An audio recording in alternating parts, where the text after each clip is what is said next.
সম্মানিত চাকরি প্রত্যাশী ভাই বোনেরা, আসসালামু আলাইকুম। আশা করি আপনারা সবাই অনেক ভালো আছেন। তো একটি বড় নিয়োগ বিজ্ঞপ্তি এখন প্রকাশ হয়েছে, সেটা হচ্ছে বাংলাদেশ জুডিশিয়াল সার্ভিস কমিশন সচিবালয়ে।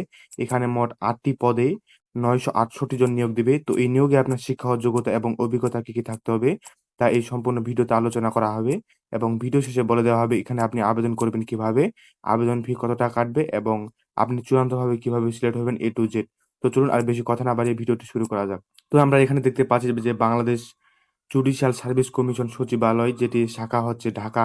এখানে আমরা নিয়োগ বিজ্ঞপ্তি দেখতে পাচ্ছি জেলা জজ অধস্তন আদালত ট্রাইব্যুনাল সহ চিফ জুডিশিয়াল ম্যাজিস্ট্রেট আদালত, চিফ মেট্রোপলিটন ম্যাজিস্ট্রেট আদালতের রাজস্ব খাতভুক্ত সহায়ক কর্মচারী নিম্নবর্ণিত শূন্য পদসমূহে নিয়োগের নিমিত্তে নিয়োগ বিজ্ঞপ্তি বর্ণিত শর্তাবলী ও শর্ত সাপেক্ষে আগ্রহী প্রার্থীদের নিকট হতে আবেদন লিঙ্কটা উল্লেখ করা আছে। এই ওয়েবসাইটের ভিতরে ঢুকে আপনাকে আহ্বান করা যাচ্ছে, মানে আপনাদের কাছ থেকে আহ্বান করা যাচ্ছে।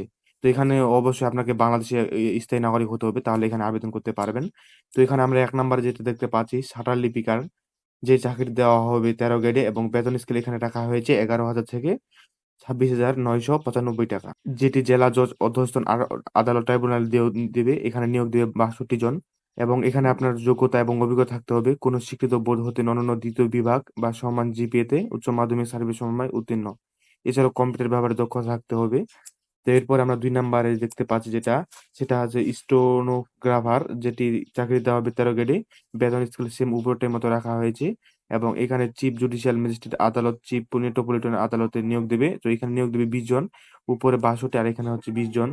তো এখানে শিক্ষা ও যোগ্যতা সেম এবং অভিজ্ঞতা সেম রাখা হয়েছে। এরপরে আমরা ২ নাম্বারে দেখতে পাচ্ছি মুদ্রা অক্ষরিক কাম কম্পিউটার অপারেটর, যে চাকরি দেওয়া হবে ১৪ গ্রেডে এবং বেতন স্কেল রাখা হয়েছে এখানে ১০,২০০ থেকে ২৪,৬৮ টাকা পর্যন্ত। আর এটির চাকরির ধরন হবে জেলা জজ অধস্তন আদালত ট্রাইব্যুনাল, যেখানে নিয়োগ দেবে ১৭৩ জন। এখানে শিক্ষা যোগ্যতা কোনো শিক্ষিত বিশ্ববিদ্যালয় হতে স্নাতক বা সমমানের ডিগ্রিধারী হতে হবে, অর্থাৎ আপনার অনার্স বা ডিগ্রি পাস হতে হবে যে কোনো স্বীকৃত বিশ্ববিদ্যালয় থেকে। এরপরে আমরা এখানে দেখতে পাচ্ছি যে স্টেনোগ্রাফিক ষাট মুদ্রাক্ষরিক কাম অপারেটর, এটিও ১৪ স্কেলে, বেতন স্কেল সেম উপরটার মতো রাখা হয়েছে, এবং এখানে নিয়োগ দেবে ৭৮ জন।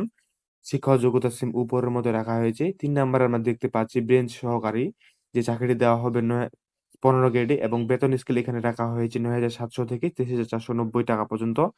আর এখানে নিয়োগ দিবে ১১ জন। শিক্ষা ও যোগ্যতা রাখা হয়েছে কোনো স্বীকৃত বোর্ড হতে ন্যূনতম উচ্চ মাধ্যমিক বা সার্টিফিকেট পরীক্ষায় আপনাকে উত্তীর্ণ হতে হবে। এরপরে এখানে রাখা রয়েছে ব্রেঞ্চ সহকারী, যে চাকরি দেওয়া হবে ১৬ গ্রেডে, বেতন স্কেলে রাখা হয়েছে ৯,৩০০ থেকে ২২,১০০ টাকা পর্যন্ত। এখানে নিয়োগ দিবে ৬৯ জন। আর শিক্ষা ও যোগ্যতা কোনো শিক্ষিত বিশ্ববিদ্যালয় হতে স্নাতক বা সমান পরীক্ষায় ডিগ্রিধারী বা কম্পিউটার পারদর্শী ব্যক্তিদের এখানে অবশ্যই অগ্রাধিকার দেওয়া হবে।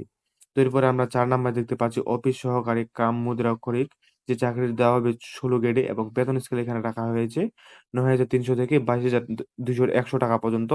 এখানে নিয়োগ দিবে ১২ জন। এখানে শিক্ষা ও যোগ্যতা কোনো স্বীকৃত বোর্ড হতে অনন্য দ্বিতীয় বিভাগ বা সমান জিপিএতে উচ্চ মাধ্যমিক সার্টিফিকেট পরীক্ষায় উত্তীর্ণ হতে হবে।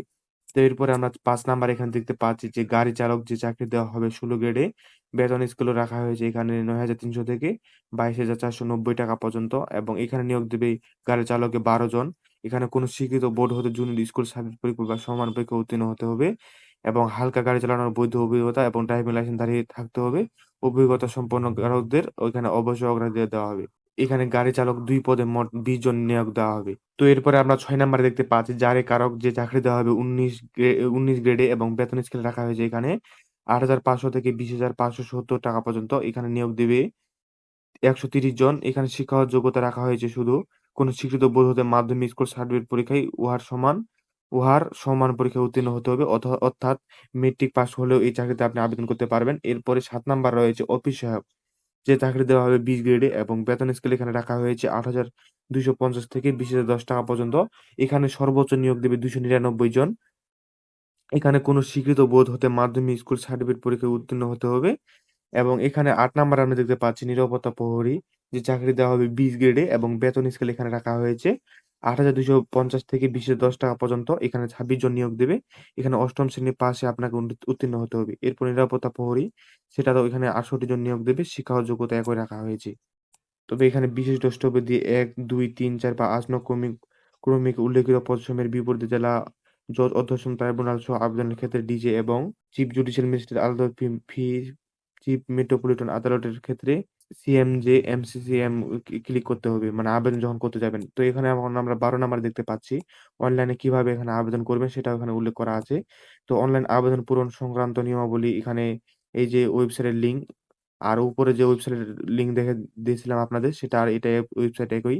তো এইখানে একটা কপি করে বা এখানে দিয়ে আপনি সার্চ করতে পারেন ক্রোমে বা গুগলে, সেখানে গিয়ে অনলাইন আবেদন ফর্ম পূরণ করতে পারেন, যেটি তারিখ শুরু তারিখ হচ্ছে 18/5/2026 তারিখ থেকে, আর আবেদন শেষ হবে 4/6/2026 তারিখ 5 ঘটিকার মধ্যে।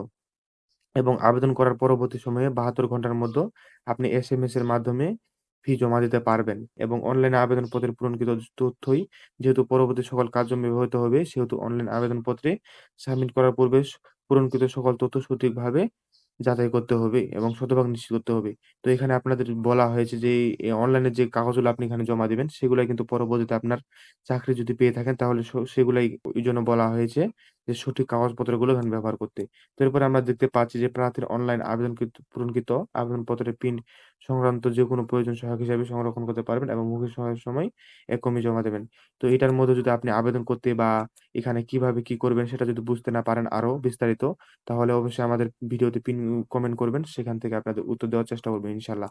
এছাড়াও এই নোটিশটি যদি আপনি পেতে থাকেন তাহলে আমাদের ইউটিউব ভিডিওর কমেন্টে ফেসবুক পেজের লিঙ্ক দেওয়া থাকবে, চাইলে আপনারা সেখান থেকে আমাদের ফেসবুক পেজে ভিজিট করতে পারেন এবং সেখান থেকে এই নোটিশটি এই ভিডিওর কমেন্ট থেকে দেখতে পারেন। তো আজকের এই ভিডিওটি এ পর্যন্ত, দেখা হবে পরবর্তী কোনো চাকরির ভিডিওতে।